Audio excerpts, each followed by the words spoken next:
WTOL 11 Sports presents Big Board Friday, sponsored by Ohio Northern University. Your dreams await.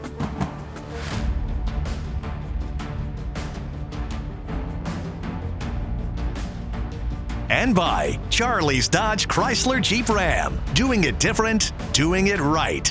By Frickers, the home for fun, food, sports, and spirits. By PT Link Physical Therapy. Feel the difference and get relief now. By Renewal by Anderson. Anderson Window Muscle. Local 419 Hustle. By Absolute Mobile Glass. Nobody does it better. Nobody does it faster. Absolutely. And by Schrader Tire and Oil. We keep the transportation industry rolling and safe. Now, here's Tyler Segerman.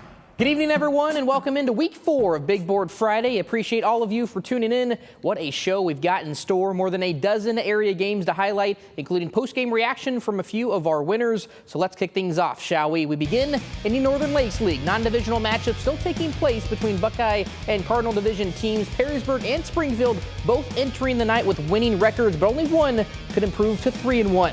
Home opener for Springfield, if you can believe that. And what a way to kick off the home slate. 180th Fighter Wing providing the flyover for Military Appreciation Night. Awesome to see that. Speaking of speed and power, Brady Maxwell and the Jackets getting the ball first and marching down the field, capped off by their junior signal caller coming right to you. 37 yards in total, puts Perrysburg on top quickly. After a scary injury to Gabe Gregory, his defense picking him up. Here is Richard Wright jumping the pass and flipping the possession. But the Jackets can sting you too. Their run defense swallowing up the ball carrier here. So much so it pops free. Hayden Knobloch jumping on it, and Perrysburg would go on to run away with this one 45-13. In Fremont, another battle between 2 and 1 squads. Little Giants playing host to Whitmer. Panthers have won 4 of their last 4 meetings. And first quarter, they're looking to get on the board here, but the quarterback, Carter Bourne, going to be forced out of the pocket and picked off there by Fremont. There is the first turnover of the game. So Whitmer back to the air we go. And again, they're going to fumble the ball here. And again, the Giants are going to pop on it. Dominic DeLuca there with that's Jackson Mackey there with the recovery. And then it's Fremont Ross going to piggyback off that. There's Braylon Garza to Dylan McDonald there for the long connection. Whitmer, though, overcomes that slow start. They go on to get the win 27-6. Anthony Wayne taking a break from the NLL. Generals seeking its 3rd straight win as they welcomed in Lima Senior. There's the flyover from that perspective in White House. Generals down 6-0, but here they're going to get on the board. Bryce Hutchinson going to find the sideline and then find the pylon there with the outstretch. They call him short, actually. So here we go. Generals are going to turn the corner, and Porter Brungar going to find Cam Miller, who makes a great catch near the boundary. That gets the Generals on the board. And then later, defense coming up. Ball deflected, and here's Hutchinson hauling it in, makes a move on the QB, and he's gone. Pick 6 for the A-Dub General, and they go on to get the win 28-12.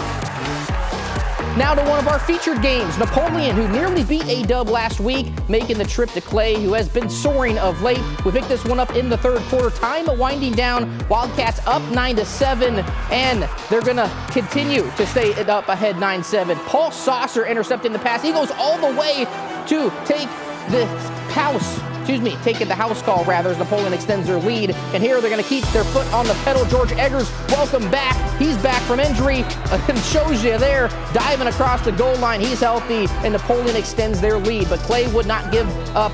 Less than 5 minutes to go. Here's Colin Greenwald running through defenders to cut the difference in half, but Napoleon's defense would stay strong. They go on to get the win 23-15. The final. Here's Noel Blumel with more from the victorious Wildcats.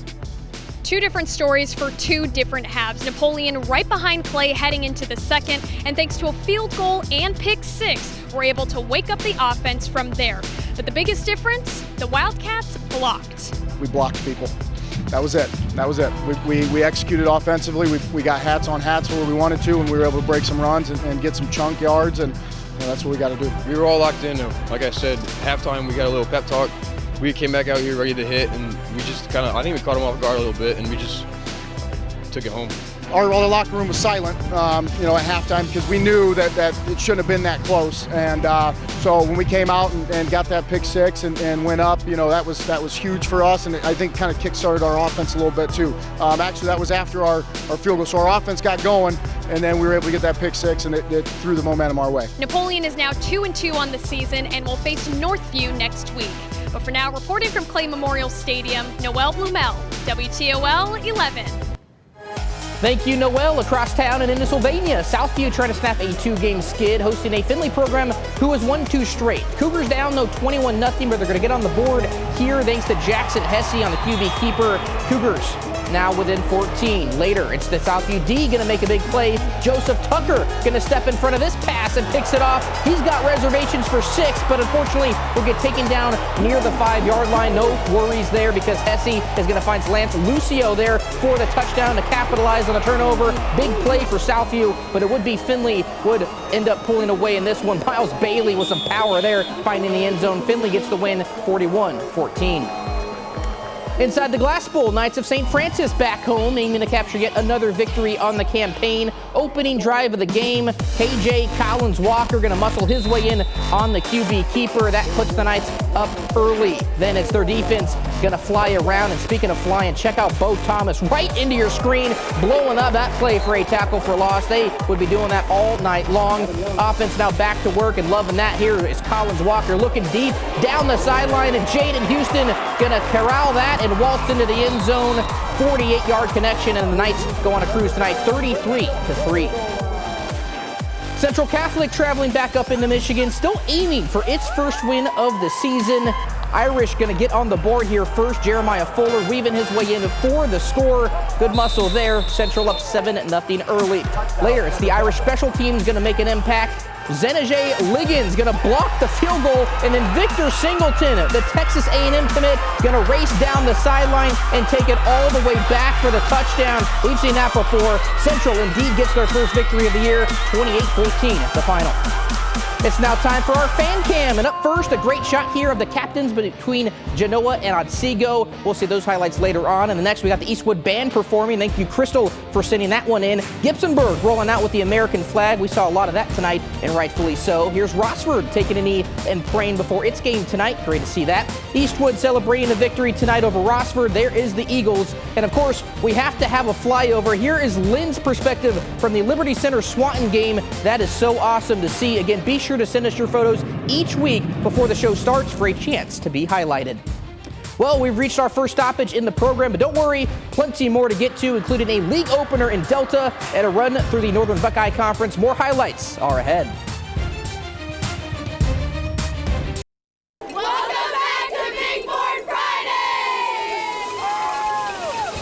Thank you to the Findlay cheerleaders. Welcome back in. The Northwest Ohio Athletic League got its season underway tonight. Archbold and Delta both 2-1 as they aim to open league play with a win.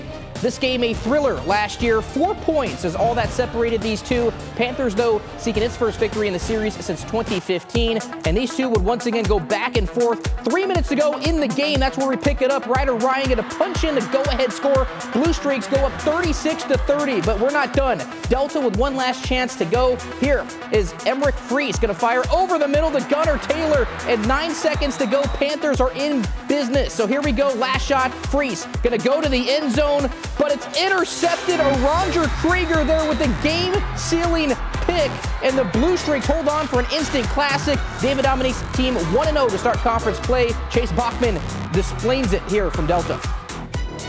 Tyler, this was just a great high school football game. A back and forth between Delta and Archbold.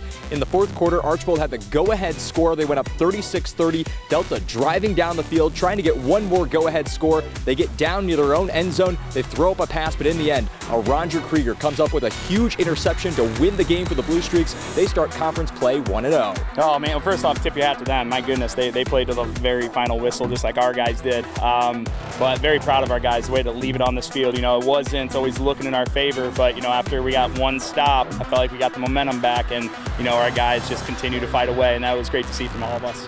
That just shows how resilient our team is. Our coach before our game told us that we've been resilient all year and fought through a lot, and that showed right there how resilient our team really is. Archbold has another challenge next week when they go back home to take on undefeated Evergreen.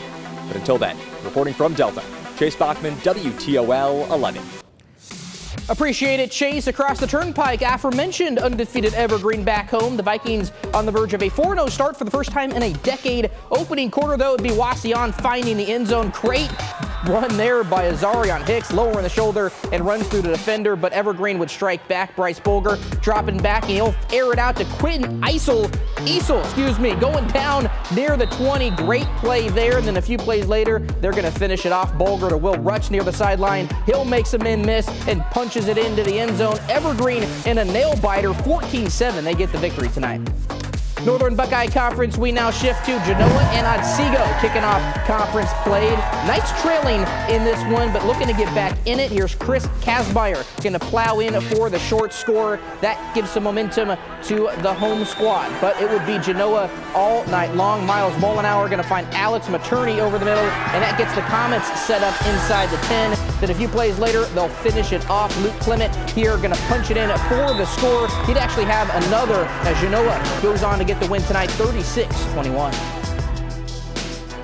Following a slow start to the campaign, Maumee eager to build some momentum. Panthers taking on Lake tonight. Just a 2-point game at a halftime, so the home team looking to add to their lead. And check out this catch, Eli Dotson, one hand near the boundary. Wow, that would lead to a Cohen Jones touchdown run. 2-point conversion, though, no good. That leaves the door open for the Flyers, and Jackson Reimers gonna make them pay, shedding tacklers and flying to the end zone. 38-yard score indeed ties things up at 20. Ensuing possession, fourth quarter, it's 4th and goal. Ben Kubik's gonna roll out. He finds Brock Bird wide open in the end zone. That proves to be the game winner as Maumee is victorious tonight, 27-20. And the play of the night we have now reached. You saw this earlier, but we're showing again the field goal block here from Genesee Liggins, which then picked up by Victor Singleton, who takes it the rest of the way. The Texas A&M commit had a similar play of the night last year when he blocked the punt. He can do it all, and that's why he's playing SEC football next year. Again, the sequence here for the Irish, big tonight as well, because that momentum shift helped them get win number 1 on the season. Again, Singleton there with the return. Liggins, again, shout out to him for the block. Well, we've hit our final break of the show, but before we wrap things up, we head to Sandusky County, where a pair of undefeated teams squared off in River Division play. Those highlights and reaction next.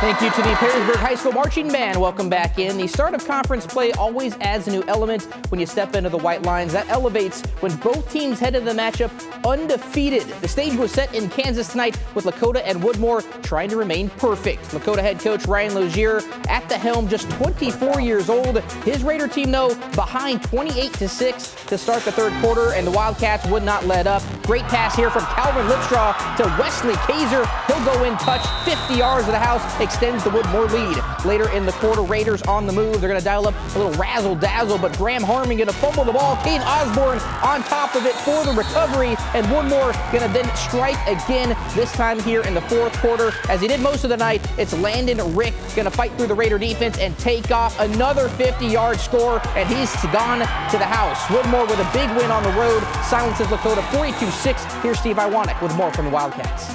Well, when Lakota and Woodmore squared off last season, this one went down to the final minutes in order to decide the winner. But this year, here in Kansas, well, let's just say the Wildcats knew that they had this one under control. Well, the kids have done a great job buying into the system, and it takes all three phases, although, you know, we had a little slip up there on a kickoff return. But other than that, our offense and our defense played well together. These kids love to play with each other and for each other, so it takes that effort to do that. And when they get results like that, they start believing more and more. So it's exciting to be here.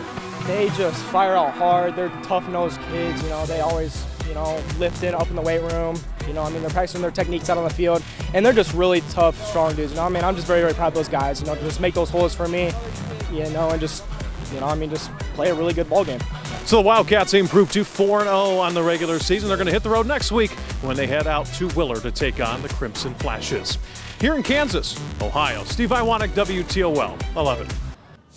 Thank you, Steve. Elsewhere in the division, Gibsonburg and Northwood squaring off, both seeking to erase bad taste in their mouths from losses last week. Opening quarter, we picked this one up. Gibsonburg with the ball, and it's Reese Walby here going to decide keep it on the quarterback keeper. And here he goes, scampering down the sideline and into the end zone. Golden Bears up first. Then later, Northwood now with possession. Tyler Osley going to hand it off to Skylar Rita. He'll plow his way through defenders, carrying us all. And there you go, even things up there for the Rangers. Later, second quarter now, it's still tied when Walby finds Grant Smith.